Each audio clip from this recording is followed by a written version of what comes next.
Right on, brother. Thanks for making the time and coming on the show.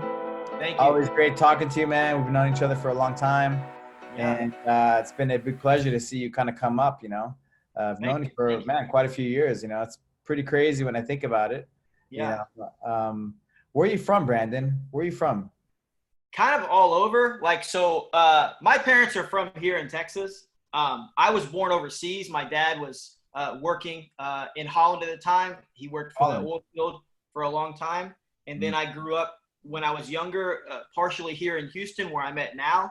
And then we moved around different parts of Texas. And also I was in Oklahoma for a few years. And so Texas more than anywhere else. So I'm 40 years old. I've been in Texas for 37 years. So I have I was Texan by blood, not by land.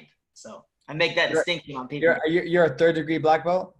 Yeah, that's right. I'm going to get my fourth. I'm eligible for the fourth this year. Okay. So I get my fifth. I actually messaged Draculino. We were supposed to meet up, and I was supposed to get my fifth, this week actually. So, but, with the pandemic and all this, we gotta put that on the back burner. Man, we usually have, we have the graduation ceremonies usually in the summer and then in the winter. You ought to come down. We'll probably have, if everything goes back to normal, there's a chance we're going to have it in August maybe. Yeah. That would be cool. Have you been down to the new school? The new school. I'm not sure. Actually, yes, I have. I did a seminar, I think, right? It's that two sides. That's right. You did the 50-0. You did the 50-0. That's what I remember. How can I forget that? Sudo and I, right? We can't. Yeah, that's right. Yeah. And you were there the first day when he opened, a long time ago. Yeah, man. You were there too. We were there. Yeah. And I was telling Draculino, I signed up man, it has to be a record, man. It was close to 40. I had people at a line, at multiple lines, okay? I was the same way. It was me, you, and maybe there was one other person in the office doing the work. I remember. It was okay. That was crazy, right? No, that was before, it was MySpace. He put one thing on MySpace. Yeah. One little ad, not an ad, just a post, right? Yeah, I remember he was a little bit freaked out, or kind of nervous because we hadn't got the actual permits to open yet. Right. But we knew, we had several guys from the police department there that were going to be training, and they were like, no, don't worry, it's okay, we'll handle anything. They were local cops, so it was kind of a undercover type thing. Draculino likes to always do everything. Yeah. He's the lawyer, right? He's the lawyer. People forget that, you know what I mean? He's the lawyer. Yeah. First time I met you was in Lubbock, Texas. Yeah. So you were going to college there? Is that why you were in Lubbock? Yes. Yeah, I went to Texas Tech. Texas Tech. Yep. That was this. So at the time, my parents were living in Houston, and Texas Tech was the absolute maximum distance I could get away from them while still going to a good college in Texas. So that was a big part of my choice. I really wanted some freedom. My brother had went to Texas A&M, which is about an hour and a half from Houston. And my dad would constantly pop in on him. And I'm like, no, I don't need that. So I looked at the map. Texas Tech was 9 hours away. There's no pop-ins at 9 hours away. So that was my choice. But yeah, I moved there, and then I started training at the Pittman's Academy of Martial Arts under Klay Pittman, who got his black belt under Carlos Machado. Right. And I was talking on another podcast last week or 2 weeks ago, and that you were at that gym. You came there, and it was really kind of a hub in that whole area. You know what I mean? We had our school, and then you had your school in Santa Fe. And then that was it for that whole kind of Southwest area. There really wasn't much else. And people generally went to one of those two spots. They either went to you or they came to us. And it was a neat experience. But yeah, I was there. I think I was a purple belt when you came in. It was you and Professor Draculino. I was a brown belt when I moved back from Brazil. So okay. I was probably brown belt, yeah. But I was the one who brought him out there, right? I was brought him to he came to Texas. He did the first time because he came to New Mexico to Santa Fe in 2001. Yeah. Yeah, for a seminar. We brought him out for a seminar. We convinced him, and then he ended up going to Houston, Corpus Christi, wherever Leo was, Corpus. Yeah, we did a little tour. Yeah. And then I think that's why he's in Texas now, right? Is because of those that groundwork, I guess, But, I remember I don't know if you remember this, but it made a big impression on me.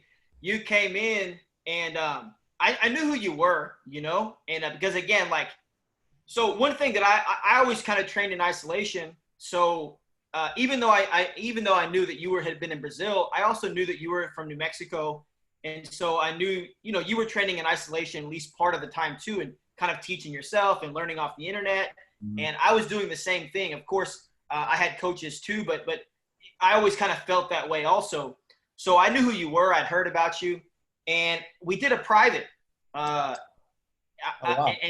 we trained, right? And I was such a very poor student. I was such a bad student at the time. And we were training, you know what I mean? And I don't know, I scored some points or something, right? I don't know what it was, a sweep or a pass or whatever.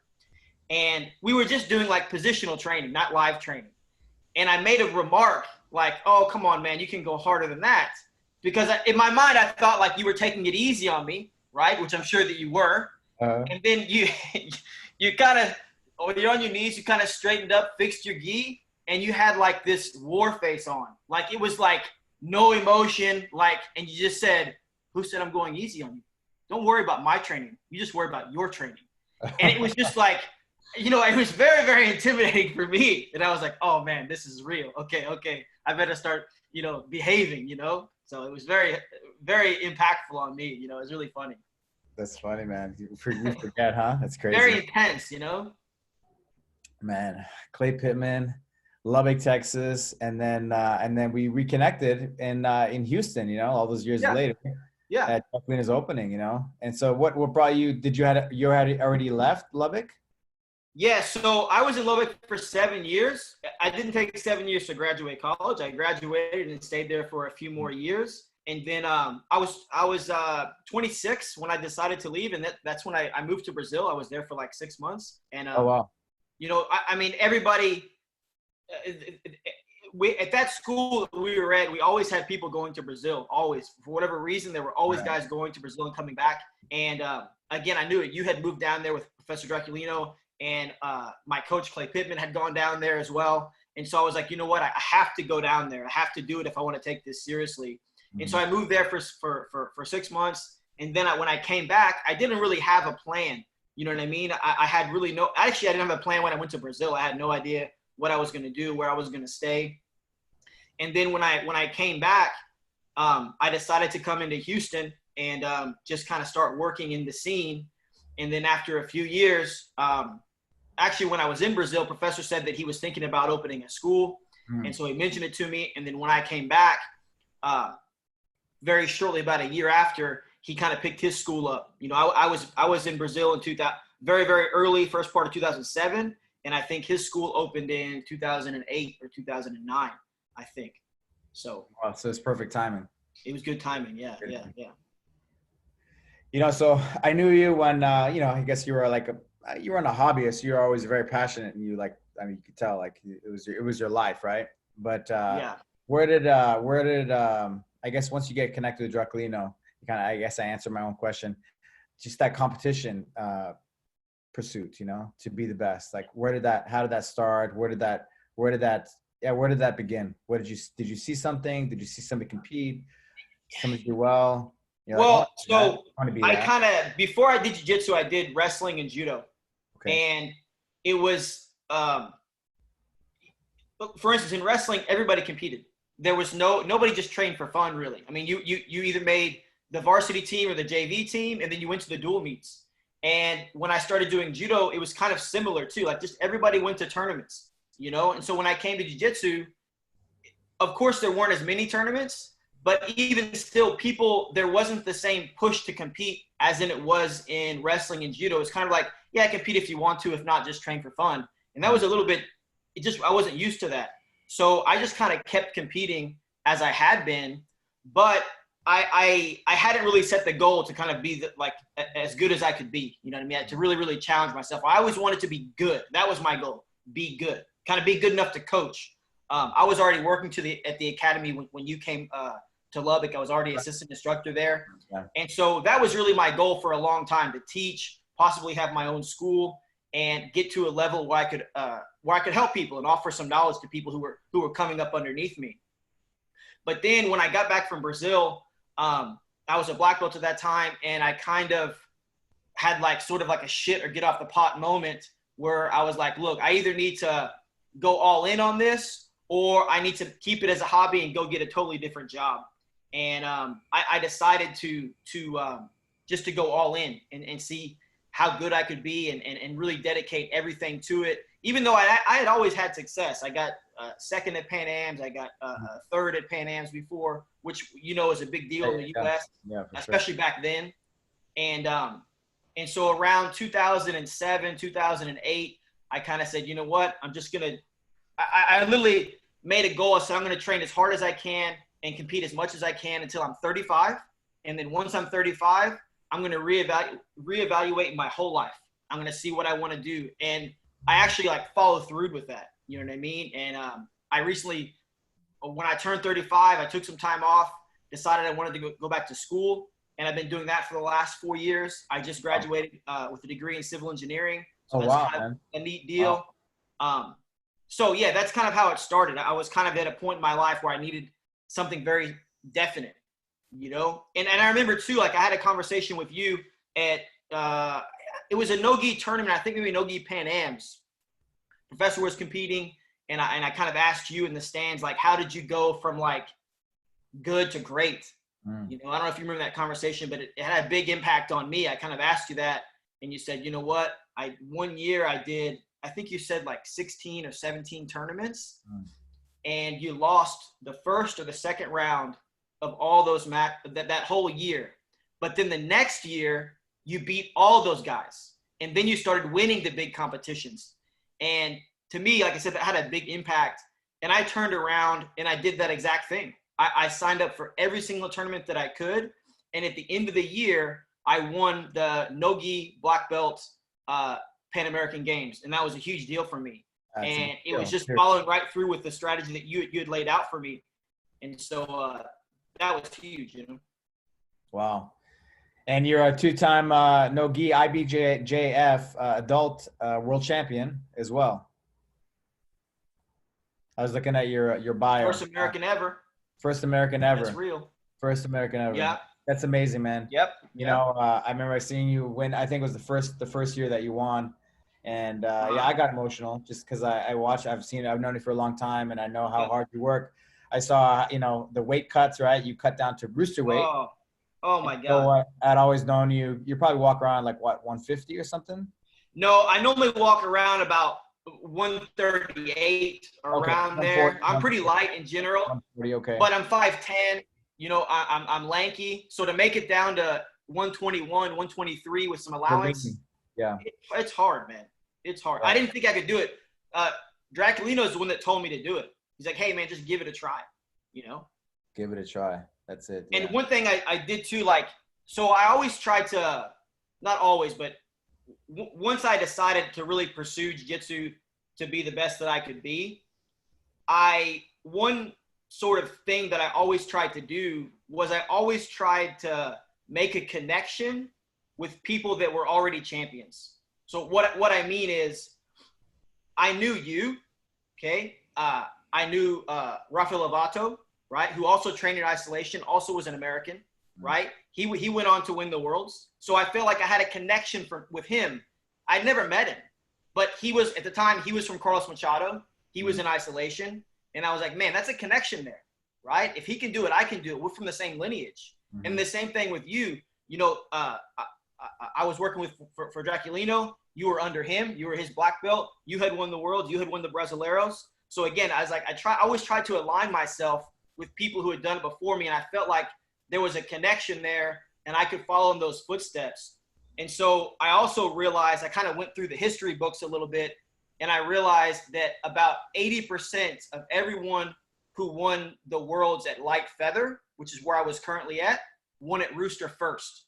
They went rooster first, and then they went up to light feather. So there's a few exceptions, but almost everybody who won rooster did that first, then they went to light feather. So that was kind of my initial plan. And then once I got comfortable with the weight cut, it wasn't so bad. And so I just kept doing that for the big competitions. And then I won Europeans as well, which is a big thing for me. Right. And with the gi, right? Yeah, with the gi. Yeah. Yeah, man, it's been amazing, man, to see you. Like I keep saying it, but like I've known you for, it's been a lot of years, man. It's been like, I mean, it's a lot of years. I see 2000. I would say 3 or 4. 2000, right? that's about 18 years, 17 years, Yeah. something like that, you know? Yeah. And Yeah. so I've kind of watched you kind of grow up. You were young. I mean, we're both of us are young, you know, Yeah. but just to kind of see you persevere. And then, you know, going back to that first Worlds that I watched you, there was a moment, and like, I don't know why, just I have that memory in my head because I felt it, you know. You look back at me like you were about to go out. It was from before the finals. Yeah. You look back at me, you know, like I don't know, like you didn't give a fuck, you know, like you didn't give a fuck. Yeah, I was ready, man. I'm gonna do this, you know. Ready. And I just remember that, you know, like you basically went all in. You gave everything you had in this pursuit, and it was beautiful, man. That's what it's about, right? So Thank you. That's awesome. Going for it, going all in, and I mean, a lot of people don't do that, right? Yep. A lot of people in life don't do that ever. So congratulations. Man, I don't know if you had this experience, but like, did you ever? So I always read a lot of sports psychology stuff, especially when I started really committing. Right. And I know you're into the mental game as well. Did you have to do any sort of, like, I had to get rid of all the excuses about why I couldn't win before I got to the reasons that I could win. Did you have to go through that also, or? Of course, it's a process, right? It's a process. Yeah. And like, I mean, one of the big things that I did was I read, you know, even if I didn't have mentors in New Mexico, right, is I read that book, Think and Grow Rich by Napoleon. I read that. Yeah. Yeah. And so that's where I made my blueprint, and that's how I was able to really commit. I really, you know, auto-suggestion and masterminding, getting around with the right people, you know, like you, same things that you're doing, that you did, right? Yeah. To become that. So that kind of got me. And even if you don't have mentors, right? Like you read the books, you read the biographies, you get into that mental space where like you start to become them, you know, that it gets hardwired into you just even by reading without even meeting them, right? Watching video. Now we can watch videos. We have YouTube. We have so much things that we can access to get that, right? Yeah. Yeah, but for sure, like there's always like, am I good enough? Do I have what it takes? You know, I think that's in everyday life, right? For no matter what we do, you know. Yeah, definitely. We should be challenging ourselves, where we kind of question ourselves, you know. And it's those moments though that really define us, right? Because we can cower, right? We can cower, or we can step up and be like, you know what, I'm going to do my best, and I'm going to go to win. I'm going to fight to win. And I think that makes a difference, right? I mean, that's what makes a difference in success or not having success. Man, you know, I think training in somewhat of isolation is it's hard, but I think there's an advantage in that you can't, especially if, let's say, you're learning from like a DVD or you're reading a book, right?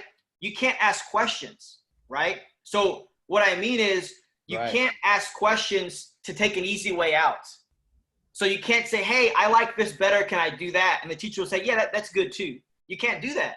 So you have to follow the blueprint exactly how it was laid out, which in a way, depending on the kind of person you are, I think that's actually beneficial. You know, you're kind of actually more focused than if your coach is telling you to do one specific thing, but you're complaining and he's like, fine, just do it your way. Then you get an easy way out. Yeah. But if you don't have the coach to talk to every day, you can't take that easy way out. You're just like, well, this is what's said, this is what's written. I have to do it, right? You have to figure it out too, right? You have to figure it out. Also. Yeah. Man, I forgot this, talking about that first No-Gi Worlds. We did like an interview afterwards, right? And I'm psyched. I'm excited, you know what I mean? And the guy, Budo Jake, was doing the interview, and he asked me a few questions, and I said, or whatever. And then he said, do you have anything else you want to add? Right? And I said, yeah, I do. I said, Team America, fuck yeah. Like on the South Park puppet movie or whatever. Would you believe I got a ton of like negative feedback because I said that? Like, people were mad because I cussed. People were mad because I said Team America, even though I thanked Professor Draculino, I thanked Gracie Baja, Texas, I thanked all those people in the initial speech. And I thought it was hilarious that people were, you know, they were calling Professor Draculino saying, hey, he can't say that and all this kind of stuff. And I'm like, unbelievable, man. I couldn't believe it. You know, I take a lot of pride, right, in being American. Like I had a lot of years I had, right? I had that big American flag on my back, you know. That, man, I remember that. That's so awesome, man. That's so awesome. I don't know if you've seen on mine, I had the big Texas flag. That's straight from you. That's straight from you. I saw the big American flag. I'm like, man, I need that. And I didn't want to copy you exactly, so I just did the big Texas flag, you know? Representing, you know, we got to represent, right? We got to represent. But I put that thing on after 9/11 because I was going to Brazil, right? I was competing and stuff. So everybody was saying like it's the end of America, just like the media, right? The media was kind of saying those things, and I was like, what? You know, what are they talking about? You know? And so that kind of made me like, I don't know, feel that. And I put that big ass American flag on my back and kept it on for a lot of years. You know, I really all the way till I stopped competing in the gi and started fighting full time. Yeah, that was cool, man. I loved that. I always loved that. Yeah, but I would see that on the mat videotapes and stuff. You'd be on there. You know, it's really cool. It's really cool because there weren't a lot of guys doing that. You know, I mean, you were the only one as far as I know. Right. Yeah, representing, right? You got to represent, man. Represent, and so represent to the fullest. You know, American, be proud. I mean, you know, it's crazy now, right? Like the Mecca, right, was Brazil. Okay, of course it's the cradle and. You know, but the Mecca now, man, it's like SoCal, really. Yeah, it's changing. Isn't that crazy? Yeah, it's changing, man. So it's here, you know, it's here. For sure, it's still dominated, like Brazilian dominated, you know, but it's definitely becoming like a worldwide thing, you know, worldwide, you know, Europeans are stronger and like a lot of the Asians, right? Japanese are coming up, right? And the lighter weights and there's a lot of talents right around the world. Man, I think Europe in particular, like, and especially like Scandinavia, you have the guys, Matthias Epstein and Tommy Lanklier. I mean, a lot of those guys are coming out doing really, really good. And the thing is, you know, we had a head start on them. They're now just kind of penetrating into the black belt game. And you're seeing a lot, the Polish guy, Adam, I can't say his last name, W. You know, they're kind of penetrating. And I think it's a couple of things that contribute to that. One, there's so much information out there now. Whereas, I mean, I used to go to the bookstore and tear out techniques from Black Belt magazine and take them home and study them, you know. Now you can hop on YouTube and just watch for hours and hours and hours. And it's not like you get some bullshit stuff. You get real good jiu-jitsu. You know what I mean? You can find all kinds of techniques. So I think that's one thing. And if you're willing to put the work in, you can learn those techniques. And two, I think one of the biggest benefits about going to Brazil when we went was you got a room full of black belts. And you couldn't really get that anywhere else. Now that's changing. Now you can go to San Diego or Los Angeles or Houston, you know, or anywhere, and you can get a room full of black belts. And that's really how the clay is shaped and molded into the statue, right? Yeah, for sure. Yeah, it's things move much faster, right, than the way they used to be. I mean, we were getting VHS tapes and ripping out articles out of a magazine to get the content, right, to learn the techniques. That's so I hope people that are listening or our students, right, they appreciate like what we had to go through to gain one. No, they don't appreciate it. That's the problem. They don't appreciate it. That's what I'm saying it. So I hope they listen to this and they appreciate it, you know, because they don't, right? They don't. Man, half the time, anytime I would go to big tournaments, I would go to Grappler's Quest or I would go to Pan Am's. Man, half the time I was walking around trying to find people to ask questions, you know, to get extra content and stuff. You know what I mean? Yeah. Always I was doing that. I feel like that, you know, those, like, when I was your age, I used to have to walk to school uphill. I know. I feel like that. One of those guys. I know. It's ridiculous, man. It's ridiculous. I feel the same way, you know. But it's true, you know.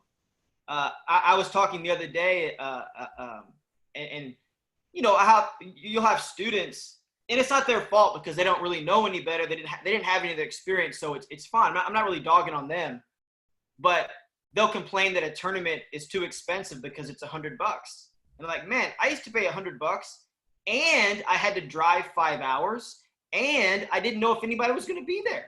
You just hop in your car and you went. And you didn't know what time you're going to compete at. Now you can get it almost by the minute, you know, by the hour. You know, back then it was like you'd wait all day to compete. You would never know what time you were going to go. It's crazy. What do you think's the longest amount of time you've spent at a tournament waiting to compete in a single day? So Pans in 1999. Yeah. I don't know what happened, but usually the Pans is in 2 days, right? Something happened. It was so this Pan American, IBJJF Pan American, was in Miami this year. Okay. And that, for some reason, instead of it being 2 days, it was 1 day. Okay. Okay. So what does that mean? That means we're staying up all night to compete. Okay. So I was supposed to compete, I think, about 4 or 5 p.m. They say, they think, right? Okay. But you had to weigh in about 9 or 10, right? I think luckily the weigh-ins at that time were still the day before. Oh, okay. So that helped, you know, that would have been crazy, you know, crazier, even though the weigh-ins is the whole of the story, right? Back in the day when you had to, you know, do that. Anyway, so we were supposed to compete. I was supposed to compete at 4 to 5 p.m. Yeah. And we waited. It became like, 7 p.m., 8 p.m. So what time did you get there? I got there probably earlier in the day, probably around noon, you know? Okay. Because, you know, there's some guys competing. You're there to support as well, you know? And then you're like, oh, I'm going to get there early. I'll, you know, just get used to the venue and, you know, all that stuff. Yeah. So you're waiting. And it becomes 10 p.m. It becomes 11 p.m. It becomes midnight. It becomes 1, becomes 2, becomes 3. I think I competed at like 2:30 or 3. And there were guys later, you know? And that was the year. I don't even remember Margarita. Yeah, definitely. Yeah. So that was his breakout year at purple belt. And so he won his weight in the open weight. I think that the purple belt was the last to go. And he competed at like a 5:30 in the morning. And, you know, and after 11 or after 10, right? There's no more food or anything, right? So like, man, people are just waiting and they're dying. I mean, it's an experience, right? It's an experience. I don't know what happened. I think they lost like the second day somehow, like to be able to have the venue. I mean, it was a cool venue. It was like downtown Miami, but it was a crazy experience, you know. And people were insane. You know, the stress and the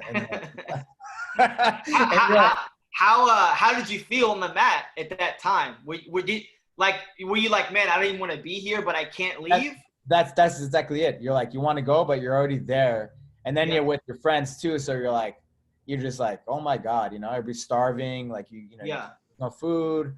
You're just like, you're there, you know? So you're like, all right, you know, you're like, I'm here. So I'm going to wait. And then you kind of, you know, I was kind of joking with my friends at that time, but Margarita or whoever, if you're used to like partying late at night, that was the training. That's what set you up for that night to do well, because you're used to staying up all night, you know. Yeah. But man, that was the longest, you know. So I mean, okay, if I got there at 12, I was supposed to compete at 4-ish, you know. Yeah. And I ended up competing. That's, you know, whatever. That's like 12 hours, right? 12 hours of waiting around. That's insane. That's nuts. Yeah. I think I never had to compete that late at night, but I have been at a tournament for like 14 hours before, because they would have weigh-ins at 8 a.m. and then I wouldn't compete until like 6 o'clock or something. Right. You know what I mean? This last ADCC was kind of nuts because they had, it was like super old school, right? The last ADCC North American trials. Okay. That they had here in LA. And it was like all day basically. Like some of the guys had 7 matches, right? Like John Combs, you weigh in the morning, and then you're competing basically all day long, right? Or all night long. And so he was there till I think he finished like 9 or something. I'm not sure, but in the evening time, you know, after everything was done. So that's a whole other thing, right? And I think that's something that people who are just kind of getting into competition don't understand, is that there's a lot more to winning a tournament than just being good and prepared for a match. You got to do stuff like that. You got to be mentally tough. And also like the Worlds and Pan Ams, those are 2-day events. And to stay hyped up for 2 days as opposed to 1 is a totally different deal. And people don't get that at all, man. You know, it's much harder. You know, we always talk about it, how teaches you, gives you character, right? And I mean, it sucks and it's hard and all that, you know, to wait around and all that, but that's what gives you that resilience, right? To overcome anything, right? Even situations like this with the COVID and, you know, quarantining or whatever else, you know, the stuff that's difficult, you know, but you're like, it's tough, but I'm going to find a way. I'm just going to stay calm, right? And find a way. And that mindset, it's that mindset that gets ingrained in you. So that's what. Man, I remember one day I had like a, I don't know, I had like a particularly tough training session. I was cutting weight, so I was hungry and tired. I probably got beat up, and I was in the office, and I was complaining to Draculino, right? I was saying, man, this and that and this and that. And he just looked at me and he goes, well, you chose this life. And he got up and walked away. That was it. That's all he said, you know? And, you know, like, I knew exactly what he meant, but I was like, just gotta, this is what I want to do. It was at the time. Yeah. And so I kind of like stopped feeling sorry for myself and just got back to work. You know what I mean? Stop whining, stop complaining, and just. Yep. Doesn't help anything. To work hard. And he's done it all as well, you know? He leads by example, right? 100%, man. Guy, for sure. You know, we talk about like technology and how like things are much slower for us to learn like different things, right? And now things are much faster. Why do you think it's important for somebody to have like an in-person mentor and to train with somebody rather than just, you know, learning online or just learning watching YouTube and technique videos? How does that help you reach your best, be your best? Why is that important? One, jiu-jitsu is a lot more than just techniques. It's more than just a random arrangement of techniques. There's a lot as we've been talking about, there's mental, there's strategy involved.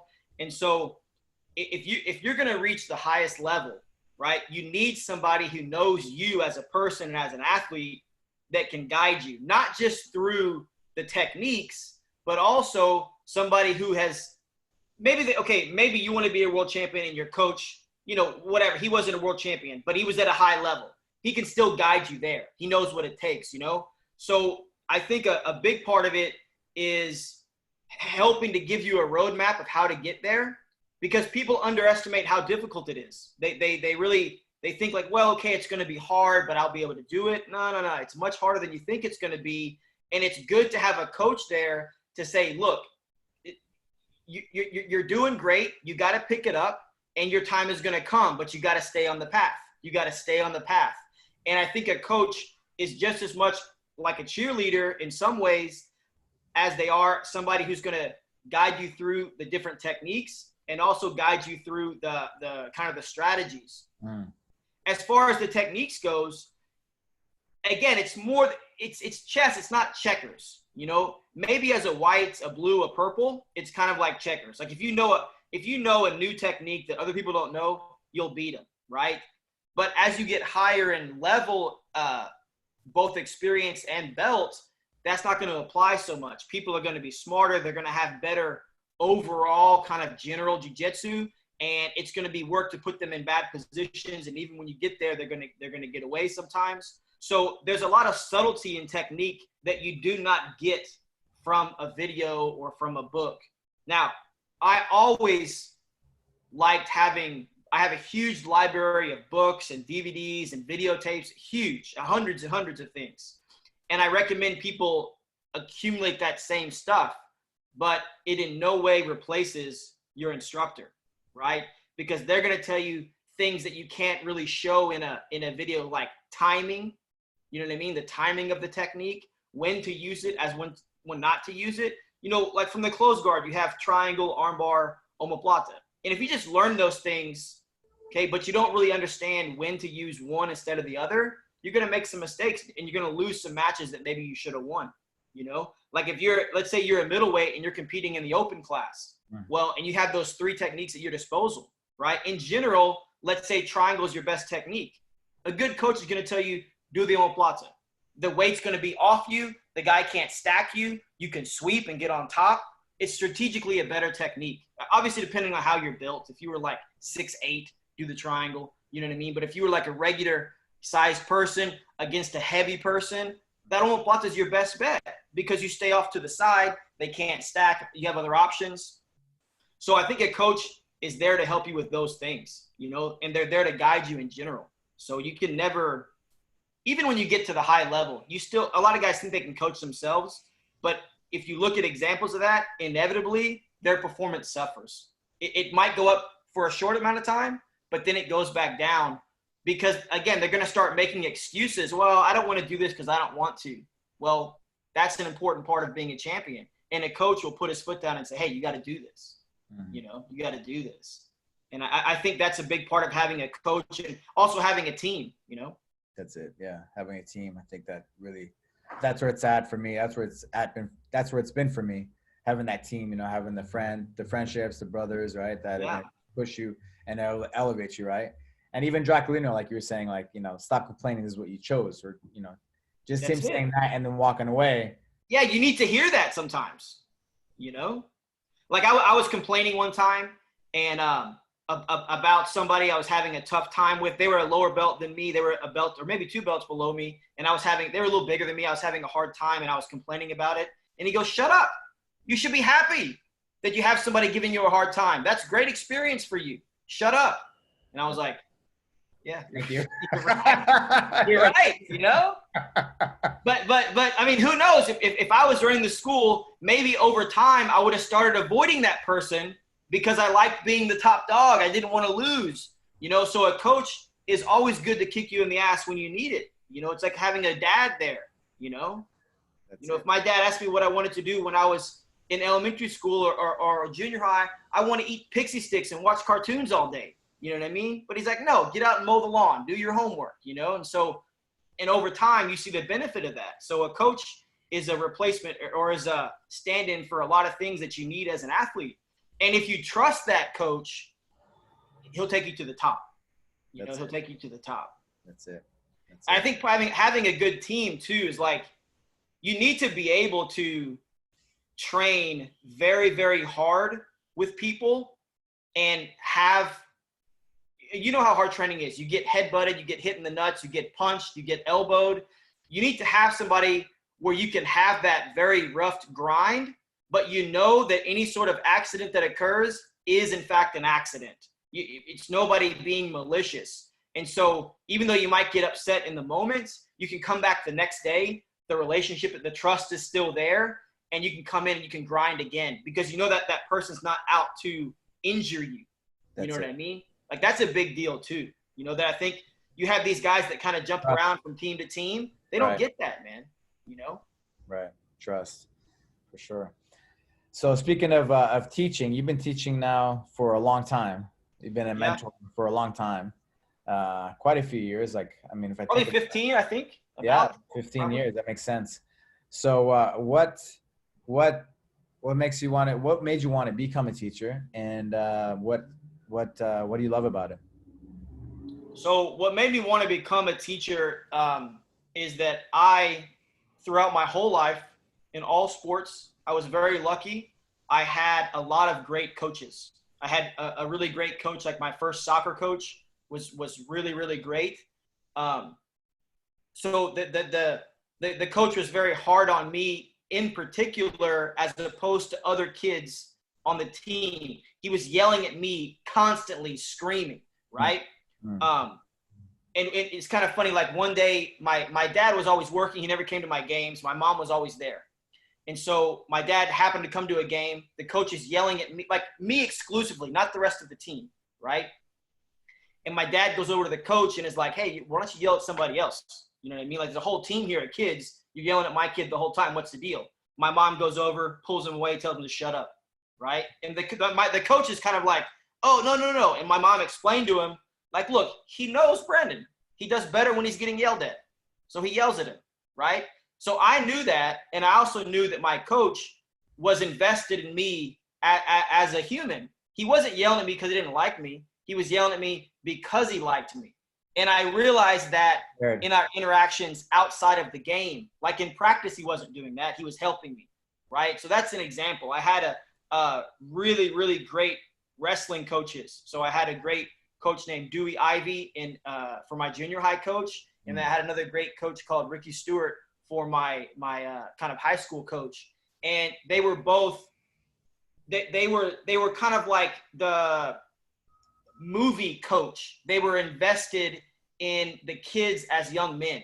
You know, they knew that wrestling was kind of a platform for boys to grow into men, and they really embraced that. They really helped the kids. They pushed them hard, but they were there to help you. For instance, like when I was going to move away, my coach says, why don't you and your brother stay with me? You guys can finish high school. You got a couple of more years. You guys can wrestle. You're doing really good. You're just now getting the hang of it. Why don't you live with me? Your parents can move, and you guys can stay and finish up here.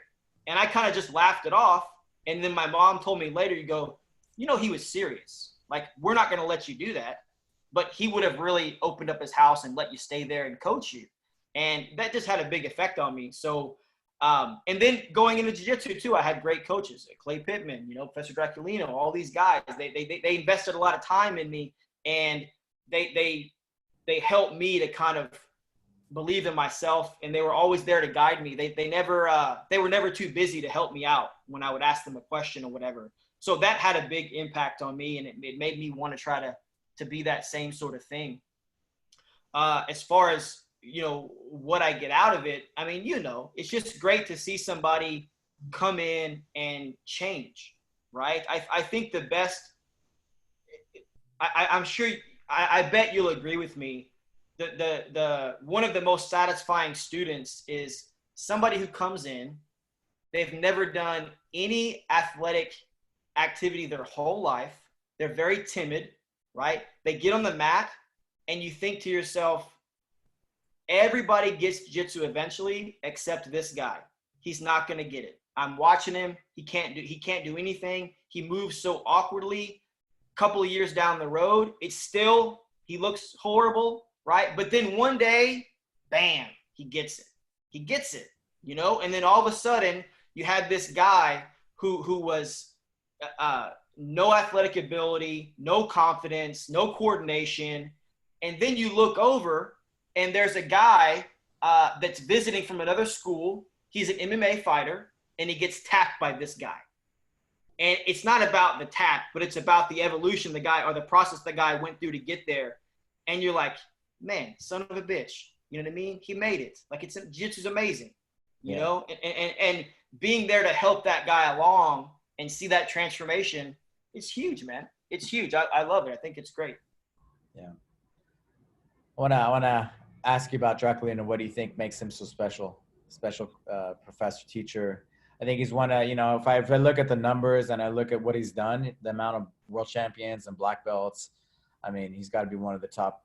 It's not, I mean, for me, he's the top coach, you know, but one of the top coaches in the world of jiu-jitsu. What makes him special? Why is that? So, one thing that's unusual about Professor is that everyone will rank him in the top 3, regardless of team affiliation. So it's not just only the Gracie Baja rank him in the top 3. No. The Alliance people are going to do it. Nova Nyao, or top 5, whatever you're going to be. But even people outside the team are going to put him in that category, which is huge. There's a lot of guys that don't make it in that lineup. They're still great and everything, but there's a lot of guys that don't make in that lineup. Number 2, he doesn't ask you to do anything he hasn't done himself. So he has worked hard. He's rearranged his life for jiu-jitsu. He worked as a lawyer. He quit. He went all in. So when he asks you to do that, you know that he did it as well. So that's a big deal. I think another big thing that he has is he is very good at giving you direction, but also giving you some freedom. So he doesn't make you have the same jiu-jitsu as him, you know? And if he sees you having success with a technique that he doesn't like, he'll still nurture it. You know what I mean? He'll still, you know, keep working that. I don't like it, but it works. You know, he'll say that. I don't like it. It's not what I would do. But you know what? It works for you. It's not broken. I'm not going to try to fix it. So he gives people guidance, but he allows them to kind of be individual, you know? And if you've ever trained at his school, you'll see that. There's a big variety. Of course, there's similarities between the students, you know, like, for instance, almost everybody from his main school in BH, they always do like over-under pass to the weak side. He does that as well, you know? So that's really common for a lot of people from his school. But also you have a people that are very original. Felipe Perguisa is very original. He has he came and did a seminar, and I'm like, man, I've never seen any of that stuff before. It's very cool stuff. You know what I mean? And so he allows people to kind of create their own jiu-jitsu. He kind of gives you a broad set of rules, and he fences you in a little bit, but he lets you roam. He lets you get out there, you know? And I think the last thing too, I think he understands that he's not trying to make a great blue belt. He's trying to make a great black belt and a great athlete in general. So he lets you evolve.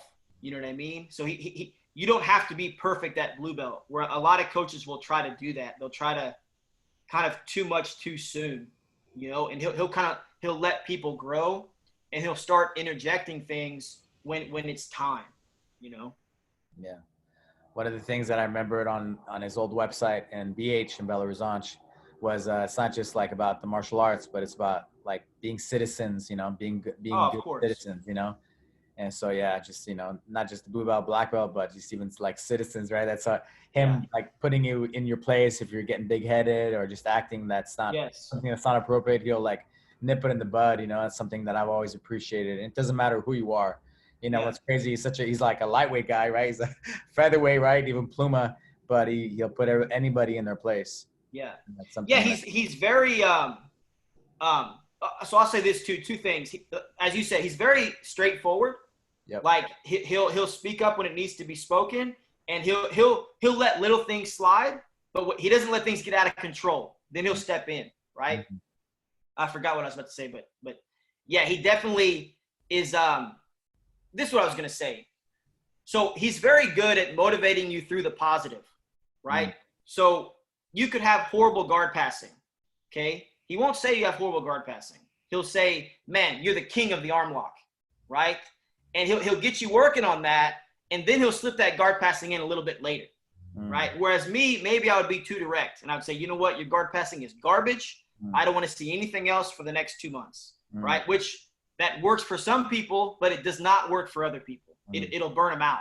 So he's good about, he takes a positive aspect, he kind of hypes you up, and then he'll say something like, man, that arm lock is so great, you know what I mean? But like, what if you get on top? What are you going to do? What if you get in the guard? You got to pass. That's it, champ, go. And so he kind of motivates you in a positive way. I have a question for you about training in BH, because I heard about this, right? So talking about nipping things in the bud and being direct, he told me that if guys would have a problem on the mat and it kind of started getting more and more and more and more, he would make them have a super fight, right? He would stop the class, circle everybody up, and he would make them have a super fight. He goes, sometimes it was jiu-jitsu, sometimes it was MMA.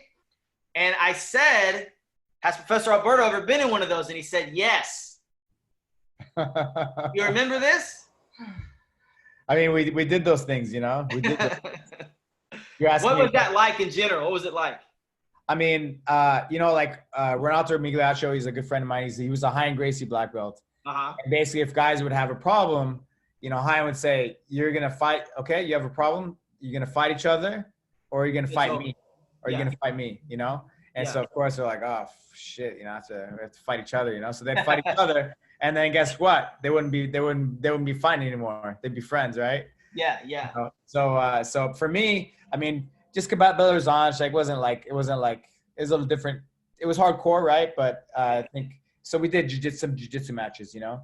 And so, yeah, I remember, like, one of my friends, Tomas, was actually visiting from New Mexico, and then he just called out 2 names. He's like, Kranivata, this guy Kranivata, and me, you know? And everyone's like, oh, shit, I know Kranivata? Yeah. Is it the best hook sweep in the game? Yeah, for sure. He hooked sweep Andre Galvão. You know, I don't know what he should have beat Galvão, you know, and he's a beast, winning adult championships till now, you know. He's a little bit older, you know, but he's still got it, you know. Man, a lot of people don't know about him, man. He's good. I mean, you have all these guys, man, super talented guys. Maybe they're not even like supposedly world champions, but they're world class guys, you know. Just because if you're in that room, you know, that's what happens, you know. You want to raise your levels up, you know. They come up. But yeah, we had a match. We were blue belts at the time, you know. And then there's some funny stories, you know, but it wasn't because I was fighting, but it's just the way it was like the Gracie way. It was like the Gracie, the Gracie challenges and yeah, it was a different time, you know, but I remember I was like, yeah, I went down there for an MMA fight and I basically couldn't punch the guy, but he could punch me. And I was trying to close the distance, you know. I used to remember like, oh my God. That's horrible, man. Like old school, like Gracie, fighting techniques, you know. But it's a special time, man. Special time. Yeah. I'm grateful for all of it, and like I take it with me every single day, you know, in my life, you know. And anything I've done or had success at, it's because of that time on those blue mats, you know, and BH, you know. So yeah, for sure. And there's so many crazy stories. Like for some reason, Hein Gracie is always involved in them in Brazil. Man, I was hanging out. Professor came in. This is when I was still in Lubbock. He came and he gave a seminar, and we went out to dinner. I think it was like a 2-day seminar, right?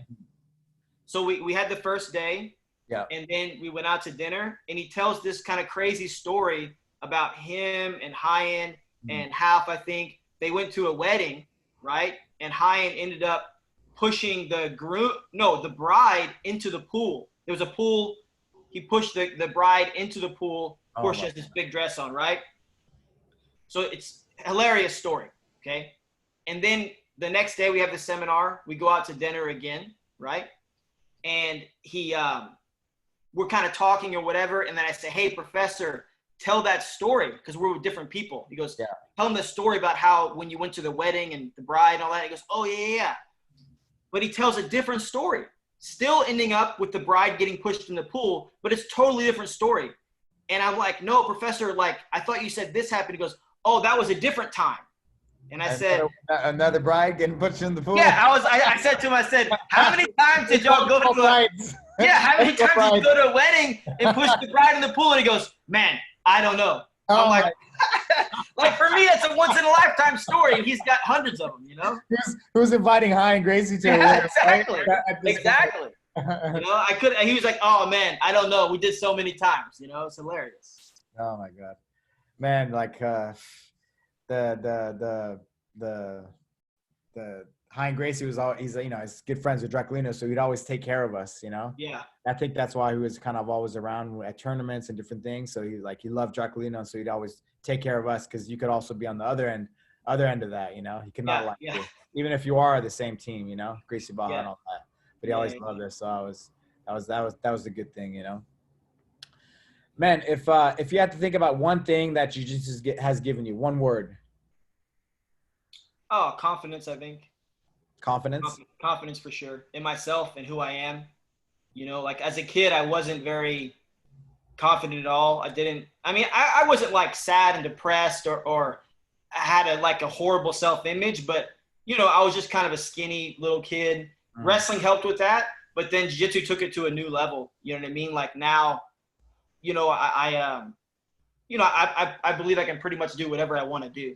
You know, like, okay, I can't go play in the NBA, right? But outside of things like that, I can do whatever I want to do. You know, it gave me the confidence to go back to college at 36 and then graduate with honors. You know what I mean? And so it was just hard work. You know what I mean? Like everything that I do now is pretty much based off my jiu-jitsu as far as what it takes to learn something new and pushing through hard times.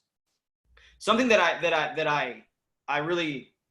helped me along the way is at some point I read a book, a sports psychology book or whatever, and it said that anytime you set out to achieve something great, you need to make sure you have a strategy for when things go wrong and when things get hard.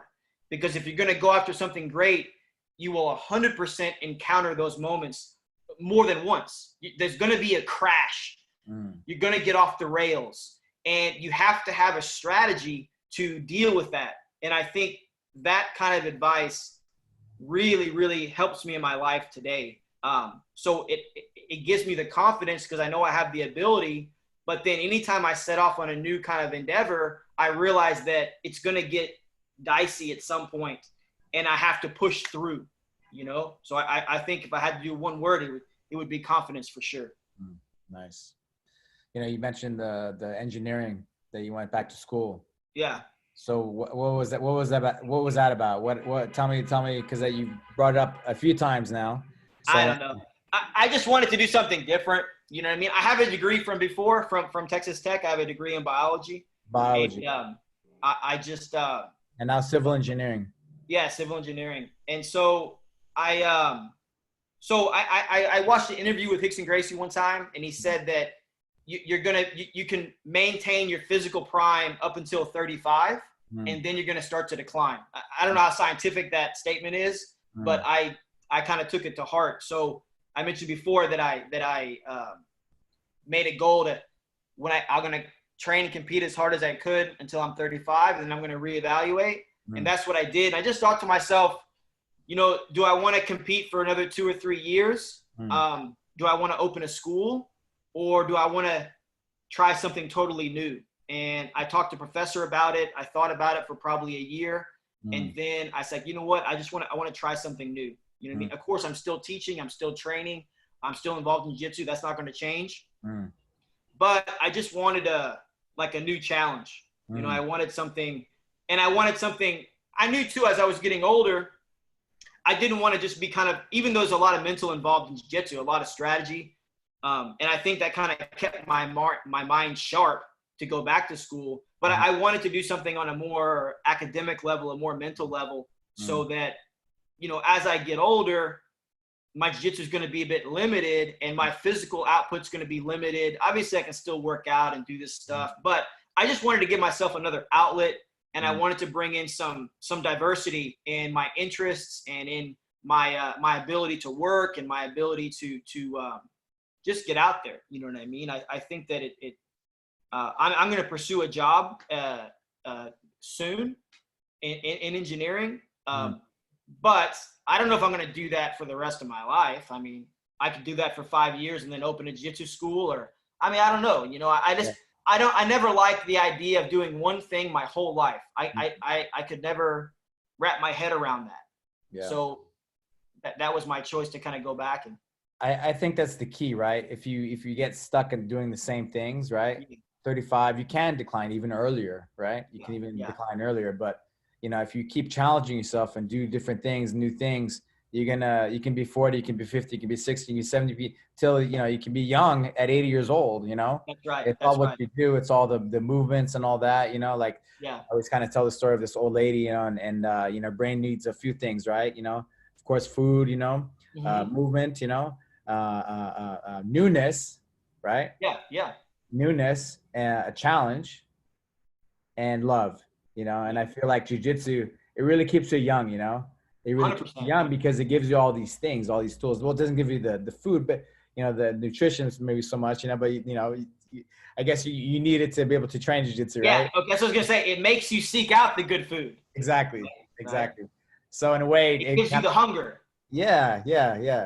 And so all the stuff I've been learning with TACFIT, right, the last like 4 or 5 years, you know, it's really completed that circle for me, you know, as far as recovery and just optimization, you know, of the body and the mind and the spirit, you know, because, I mean, you can call it whatever you want, but jiu-jitsu, I mean, there's like a video that Hobson Gracie, Henzo's dad, was talking about, and it's like, and it's from the monks, you know, it's the monks, right, that came up with this jiu-jitsu, you know, it's like something from out, not from us, you know, it's from, you know, it's something we can't explain, you know, because it does so many things, you know.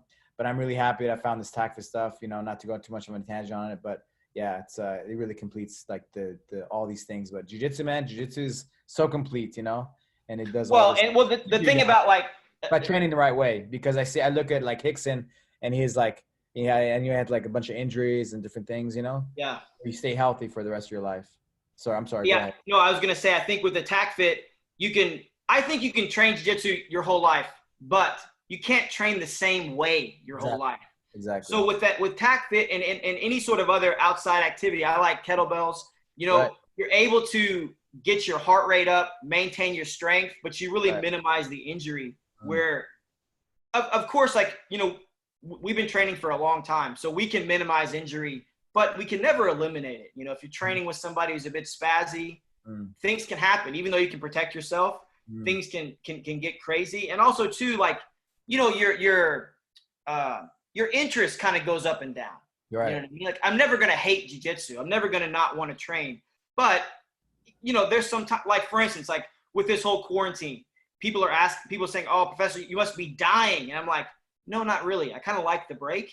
I still get to teach. So that fulfills what I need. But as far as like training super hard, you know, I kind of like having a little break. I've been doing that for 20 years. Yeah. You know what I mean? So it's nice to have a bit of a cool down. I know that things are going to go back to normal. So it's not like I'm never going to train again, you know? So now I'm running more, I'm lifting more, you know what I mean? And again, I'm still teaching. So we do the Zoom classes. We're still getting a workout. Now we shifted to the classes with the grappling dummy. So I got to think about how to adapt things. So I'm still getting that jiu-jitsu fixed, but you know, it's nice to kind of let my body change a little bit, you know? And you can get that with TacFit and with other things. You got to go into new areas or you get bored, right? Yeah, for sure. It's just giving me, for me with TacFit, for me, it's giving me the better understanding of, like, you know, pulling yourself in the opposite direction. You know, we're stuck. We overuse certain positions, right? And doing jiu-jitsu and stuff like that. So it's giving me the education to open yourself up and pull yourself the other way. So everything's balanced out, right? Because you're an engineer, right? Everything's like a bunch of struts and pullers and levers. You gotta have symmetry. You gotta have symmetry, right? Yeah. Man, you know what is so amazing about the human body? So you kind of mentioned this when we talked before, but like in jiu-jitsu, we're kind of all like this. Yeah. You know what I mean? Well, if you're like this for 20 years, you don't have to be like this for 20 years to fix the problem, right? You can just do this for 10 minutes a day and you'll fix this problem. That's it. And that's, I think people don't realize that. And I have found that out in my own training as well, and incorporating some yoga and stuff like that. I used to have some minor back problems, but it was nagging. Yeah. And you realize that you don't have to kind of train those things equal amount of time to get a good symmetric result. And that's actually huge, you know, it's huge. You know that, I think Holeta, you remember Holeta, right? Yeah, of course. Champion Holeta back in the day. Yeah. I think he was a civil engineer. Yeah, I think so. There's a couple of guys. There's a couple of guys out there. I know that there's a guy, I think he's from Alliance, Lauricio Fernandez. I think he's engineer. I read that, like a structural engineer, which is a big deal. And so they're out there. Ryan Hall was at engineering school for a while. Okay. I don't think he finished. I think he moved on, but he was doing it for a little while. Okay. So I was just thinking about Holeta, you know, like all the different techniques and all the different things that he came up with, you know, because of his, you know, the way his mind worked, you know. Yeah. So like, okay, but the master worlds better watch out, because you're coming with new stuff. Change the mindset and adding the jiu-jitsu to it. Man, that Masters Worlds is out of control, man. You know, my God, man! It's like I love to watch it. How many days is it? It's like 4 days now. I think so. It's a lot, man. It's a lot, and you're seeing like a lot of, you're seeing a lot of matchups that didn't happen in the adult because people aren't cutting the weight the same. Right. So you're seeing like some kind of legendary people competing that never did, but also you're seeing like these guys that started when they were 25 or 20, and they get to the black belt when they're 30 or 35, and they are amped up. And then they're going against somebody who's maybe been training since they were 10. They're not so amped up. And you see these kind of clashes of like intensity, or clashes of styles too, right? Motivation, you know? Yeah, so I think it's interesting when some of these big names get knocked off. You're kind of like, wow, man, you know, like. It's a different thing too, right? The Masters, because it's shorter time. So anybody. That's a big deal too. You know, anybody can be beat, and you can get, you know, a couple points, and, you know, hold on to the end if it's like a minute in, so minute left, right? So there's a lot of different factors, but it's awesome, man, that we actually have that opportunity, you know, if we want to pursue it, and it allows us to be on the mat, right? To stay young. That's it. Like that's another great thing about jiu-jitsu is there's so many opportunities to compete on an even playing field. You know, you have all the belt levels, you have the age groups, you have the weight classes. I mean, I don't think there's any other sport that pairs people up more evenly than jiu-jitsu does. Yeah. There's so many options there, you know? For sure. Have you ever thought about competing again? I do. I've been so focused. I took all my effort, you know, the tack fit stuff. I did this like physical test, and it really took like everything in me to to do it. And I'm kind of tied up a little bit with a lot of these things right now. Yeah. But for sure, I see myself competing again, for sure. You know, just because I want to, you know, I want to lead by example, and I want to get out there, you know, and you know. Well, I know you were still. Doesn't have to be every month, you know, but I think I feel like every year for sure I should be competing. Like last year I competed one time. Yeah. I just jumped into a LA IBJJF LA Open and jumped in, and you know, just to kind of get people pumped up and be like, yeah. Because people always ask me, when are you competing again? I'm always like, I competed this year, you know. So that was 2019, so I got to do 2020, but you know, everything got shut down, so I don't know if I'll have one this year, but for sure next year. Man, what do you think the Worlds is going to be like? Like, let's say they have it later. Let's say they have it in November. What do you think that's going to be like? I mean, it's going to be different, right? Because every year it's around the same time. And this year it's going to be different. So it's who's able to adapt, right? To like the differentness, right? So who's able to adapt? Maybe it's even going to be in a different venue. Who knows? Yeah. Who knows, you know? So it's like whoever's able to adapt. And I think that's another good, you know, analogy for jiu-jitsu, right? Metaphor for, you know, like you got to be able to adapt to be able to win and right. So yeah. I'm interested to see how the weight classes. True. I forgot about that too. Right. For sure. Right? You know? Man. Yeah. Nice. Is there even going to be a rooster weight division? You know what I mean? Is anyone going to make that weight? Right, man. Speaking of, I talked to Lucas. You know, Lucas Valente, right? Yeah. It's like, what are your goals? And he's like, what are your goals for the next 3 years? And he says, really, like, without thinking, I want to be black belt world champion for every, you know, a 3-time black belt world champion without hesitation. Yeah. That was everything he thought about, you know? So it must be crazy, you know, for these guys that all they're thinking about to have this kind of happen. You know, but you got to be able to adapt, right? And he had a good mindset. He's like, I'm on the mat. He's staying busy. He's, you know, he's working. He's getting better, you know? So you just got to keep at it, right? No matter what. The world ends, everything stopped, you know? You just got to keep at it and putting one foot in front of the other. And you know, there's mindset. As far as Lucas, you know, he was coming off a big, his best performance last year, getting silver. Right. And I know that he was so hyped up to win this year. Right. I'm in the same boat as you. I felt really bad for him. You know what I mean? When I heard they canceled the Worlds, I was just like, man, you know, like I can only imagine how he feels, because I mean, he invests everything into that, you know, and his whole year revolves around that. Right. And then to have that taken away, it's like those guys that didn't make the Olympic team when it got boycotted in 1980 or something. Right. Because now you got to wait and maybe things change or whatever. It's heartbreaking, man. Yeah, you gotta. It is what it is, right? And you gotta adapt and overcome, no matter what gets thrown at us. What do you think about? I think also too. I don't want to get too like metaphysical here, but we talked about Think and Grow Rich, right?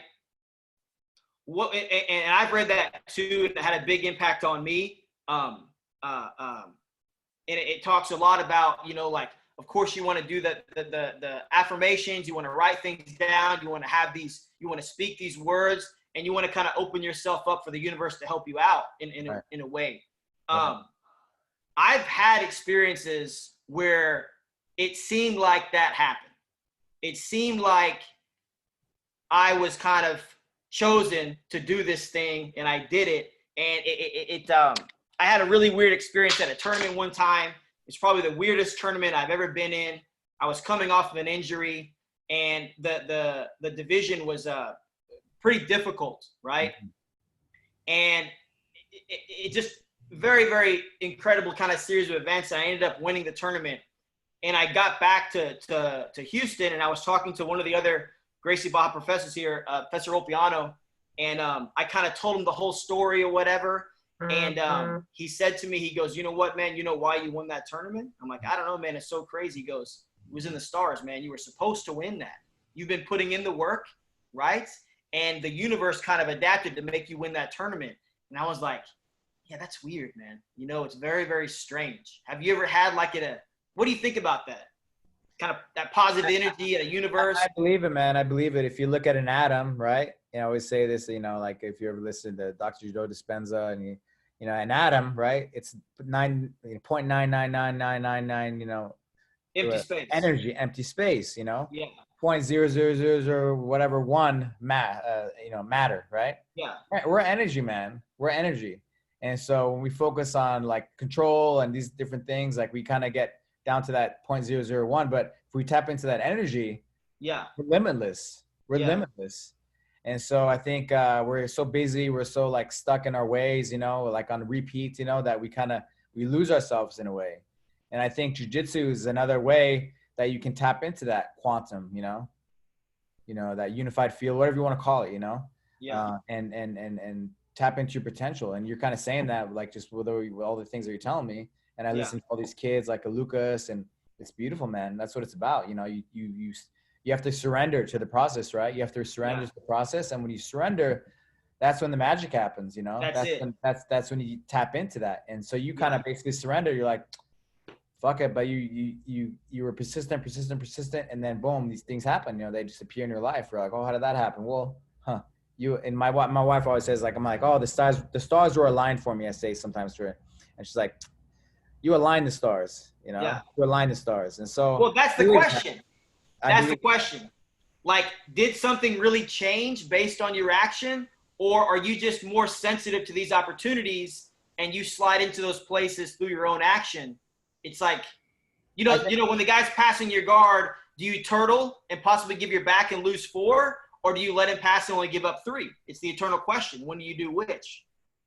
I think just even stepping back from that, like, know what you want, know what you want. Do you want to win or do you want to lose, and then just work so hard in that process. And in that process, that's where you kind of, you lay down that energy, of wanting to win so bad, and you can lose, right? You can cry, you can feel like you died, but it's like, you keep at it, you keep at it, you surrender. And once you surrender, man, even maybe you still lose, but if you really surrender, like, I feel like that's where the magic happens, man. That's really I agree, where the magic 100%. happens. You can, and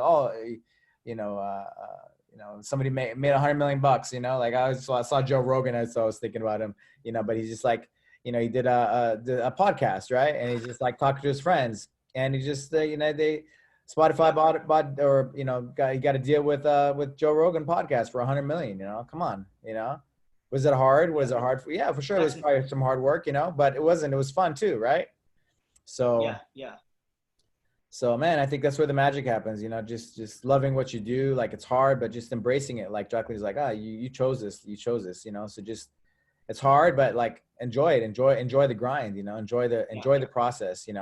I know there's been parts of my life where I've kind of accomplished some goals, and then it's the journey, it's the pursuit is where the happiness is lied for me, like Lucas. I mean, you just talking to Lucas, and he's young and he's really focused, it's that pursuit, and he gets it, he gets it too, but it's the pursuit really that's like really beautiful for me to see and to feel, because that's happiness, man. That's where it's at, and that allows you to tap into the unlimited, into the unified, into the quantum, really, when you're that focused, when you have that much love, when you have that much passion for something, even for you, like yourself telling me your story, about just being like, I'm going all in.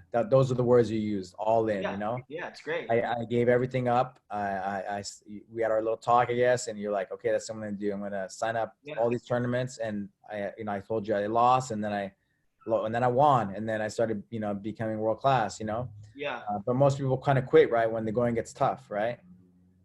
So the tough get going, and that's where it's at, is that pursuit and that passion and the adversity, and then just enjoying the grind, right? And it's great, man. It's really a nice, when I look back, and it was really a great feeling, and I'm sure I know you had this too, where you would wake up in the morning and you knew exactly what you were going to do that day, and you knew exactly where you were going a week from now, a month from now, a year from now. You knew it was all kind of planned out in your brain. Yeah. And like, that's such an amazing feeling that I wish everybody could experience, man. Yeah. You know? Yeah. That's it. I'm going to ask you one last question. And do it. Well, what do you have, if you have one regret, something that you think you could have done better in your jiu-jitsu career, in your life? As far as jiu-jitsu, there's one like tournament I think about more than any other. It's good and bad. I'm happy that I did what I did, but I wish I would have got the gold, basically. So in 2006, I think I got silver at Pan Am's. I was a purple belt. And at the time, my goal was, I just wanted to get a medal. That was my goal going into the tournament, because the year before at blue, I had lost in the first round. And so I'm like, man, I just want to get a medal, right? And so I submitted my first opponent, I submitted my second opponent, and then in the final, I lost by 2 points, right? And I had a guy in a triangle for about 4 minutes, and I couldn't finish.